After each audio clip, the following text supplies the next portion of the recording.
Ահա մեր փախլավայի վերջնական տեսքը, վայ չտողին, կտրեմ տանեմ կեսնել թորնիկներիս։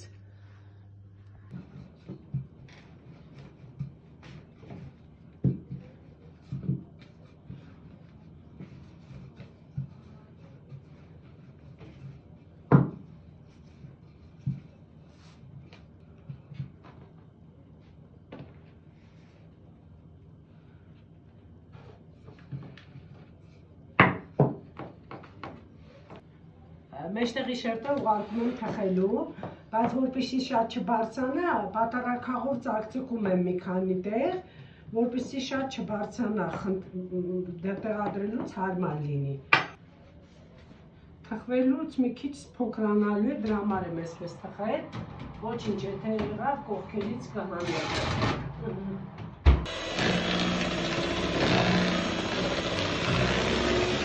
Պատրաստում եմ բեզեն, 5 ձվի սպիտակուցը, մի պտղունց լիմոնյակ, մի պտղունց սովորական աղ, մի բաժակ շաքարավազ, նայեք ինչ լավ է ստացվել։ Նայեք, ինչքան լավ բեզե է ստացվել։ Ինձ մոտ բեզեն լավ է ստացվում, չգիտեմ։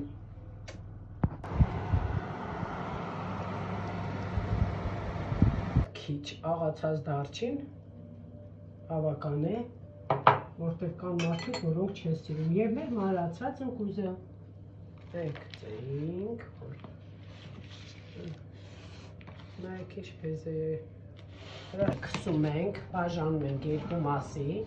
կես մասը լցնում ենք առաջի շերտի վրա։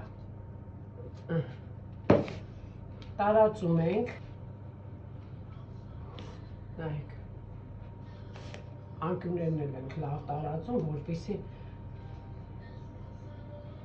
ես կասեմ գաղտնիքը, որ ձեր թավայի մեջ թխելու ընթացքում ընդհանրապես ոչ մի բեզեի կտոր, ոչ մի քաղցրություն չի ծորա, չի լցվի ձեր թավայի մեջ, լրիվ մաքուր է ստացվելու, նայեք ինչ լավ է թխվել։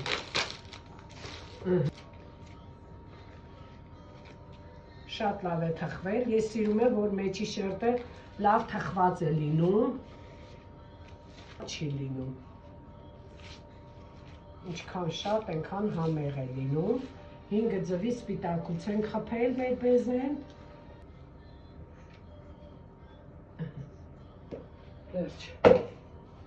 հիմա վերջի շերտը կրտնարկի օգնությամբ սահուն իջացնում ենք մեր խմորի վրա, նայեք, սկսում է բացվել և հեռանալ իրարից, քսում ենք ձուն կտրելու ընթացքում, եթե վերևը խմորը ձգած ես դնում, կտրելու ընթացքում ինքը լրիվ հեռանում է իրարից և թխվելուց էլ է արդեն սկսում ձգվել, կտորները գեղեցիկ չեն լինում։ Դա էլ փախլավայի գաղտնիքը երեսի շերտը գեղեցիկ լինելու համար։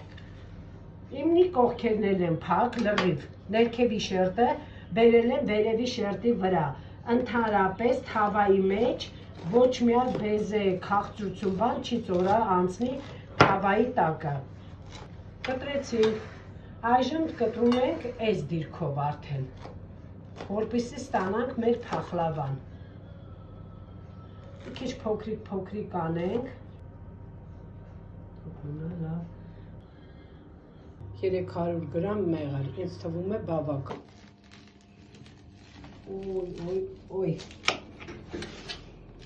ինձ չհանես եմ